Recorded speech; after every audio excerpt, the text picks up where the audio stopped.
Assalamualaikum warahmatullahi wabarakatuh. Apa kabar kalian? Semoga kalian baik-baik saja dan tetap diberikan kesehatan oleh Allah Subhanahu wa Ta'ala. Bantu channel kami dengan cara subscribe dan tekan tombol lonceng kalian. Terima kasih. Semoga kisah ini bermanfaat.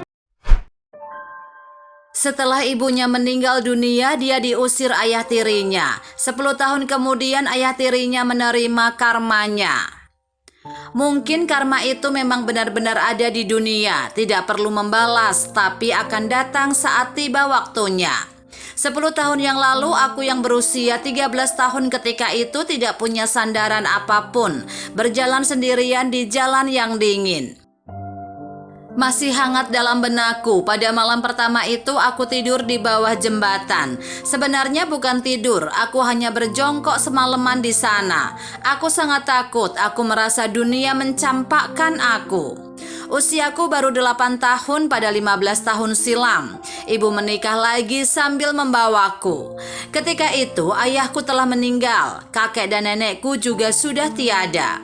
Demi bertahan hidup, ibu menikah dengan seorang duda. Duda ini 5 tahun lebih tua dari ibu dan memiliki seorang anak perempuan yang 2 tahun lebih tua dariku. Benar-benar tidak nyaman punya keluarga seperti itu. Hubunganku dengan kakak tiri ini tidak terlalu baik, begitu juga dengan sikap ayah tiriku. 1 tahun kemudian ibu melahirkan seorang anak laki-laki.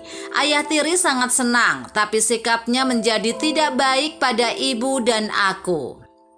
Meskipun tidak baik pada kami, tapi setidaknya ada tempat untuk bernaung. Sejak saat itu aku berkata pada diriku harus bekerja keras jika tidak mau direndahkan orang lain.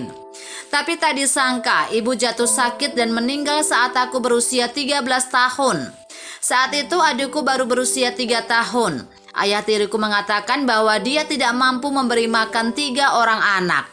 Aku tahu ayah tiriku pasti tidak akan mencampakkan adikku. Sementara putrinya dia akan mengurus sekadarnya. Sedangkan aku adalah anak perempuan yang tidak ada hubungan darah dengan mereka. Setelah memakamkan ibu, ayah tiriku langsung mengusirku keluar dari rumah. Tapi ternyata dia masih punya sedikit nurani. Dia membekali bekal uang 100.000 rupiah untukku. Malam itu aku menghabiskan semalaman di kolong jembatan. Tak lama kemudian terlintas dalam pikiranku masih punya seorang paman di kampung. Dia adalah adik sepupu mendiang ayahku. Bisa dikata dia adalah kerabat terakhir dari seluruh keluargaku. Aku tahu semua ini dari cerita ibuku semasa hidup. Dengan penuh harap aku ke kampung mencari paman. Sesampainya di rumahnya, paman merasa kasihan dan sedih ketika melihat keadaanku. Paman memiliki seorang anak perempuan seusiaku. Sementara itu istri paman sepertinya tidak begitu menyukaiku. Tapi paman bersikeras memintaku tinggal di rumahnya. Namun paman bilang hanya menanggung makan sehari-hari dan aku harus kerja. Lainnya tidak ditanggung. Aku sangat bersyukur setidaknya ada tempat untuk bernaung.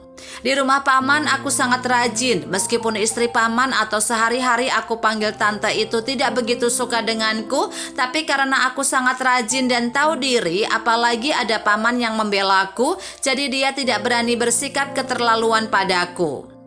Karena anak perempuan paman 2 bulan lebih tua dariku, jadi aku memanggilnya kakak. Hubungan kami cukup baik. Setiap malam dia akan meluangkan waktu memberitahuku tentang semua yang dia pelajari di sekolah. Begitulah aku menghabiskan 5 tahun waktuku di rumah paman. Pada usiaku yang ke-18 tahun, kakak berhasil diterima di perguruan tinggi. Aku tahu kondisi ekonomi paman yang serba sulit. Kemudian aku bilang pada paman akan ke kota untuk bekerja, meringankan beban paman dan membantu biaya kuliah kakak. Paman sangat bersyukur punya keponakan seperti aku. Begitu juga dengan kakak perempuanku yang sangat berterima kasih padaku. Dia juga berpesan agar aku banyak membawa buku saat senggang. Singkat cerita, selama bertahun-tahun kerja di kota, aku mengirimkan uang untuk biaya kuliah kakak hingga lulus. Selain itu juga mengirimkan sejumlah uang untuk paman yang telah menampungku selama ini. Sementara aku sendiri berusaha menghemat uang untuk masa depanku. Seperti yang selalu disarankan kakak, aku mendaftar di sekolah malam. Meskipun tidak pernah sekolah secara formal selama bertahun-tahun, namun berkat bimbingan belajar kakak sewaktu di sekolah menengah, jadi aku sudah punya dasar. Saat kakak lulus kuliah ketika itu, aku pun akhirnya mendapatkan ijazah diploma. 1 tahun kemudian usiaku sudah 23 tahun.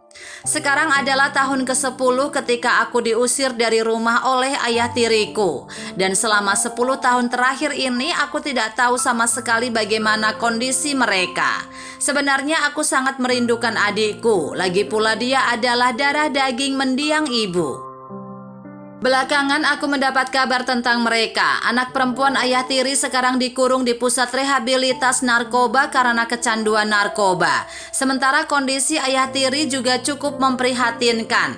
Kesehatannya sekarang memburuk, membutuhkan orang untuk mengurusnya. Sedangkan adikku meninggal saat baru berusia 5 tahun kala itu. Hatiku benar-benar sedih mendengar semua itu. Tapi aku bukan sedih karena ayah tiri. Aku sedih tentang adikku yang malang. Mungkin itulah karma yang harus diterima. Aku tidak mau terlalu memusingkan hal itu. Aku hanya ingin menjalani hidupku sekarang. Dan kini sudah sepantasnya aku membalas budi baik paman selama ini. Mungkin memang begitulah roda hidup di dunia. Baik dan jahat pasti akan menerima balasnya. Baik atau buruknya suatu hari nanti.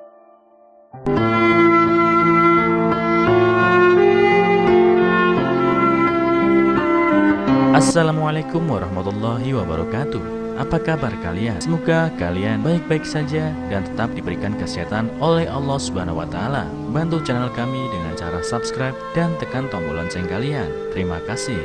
Semoga kisah ini bermanfaat.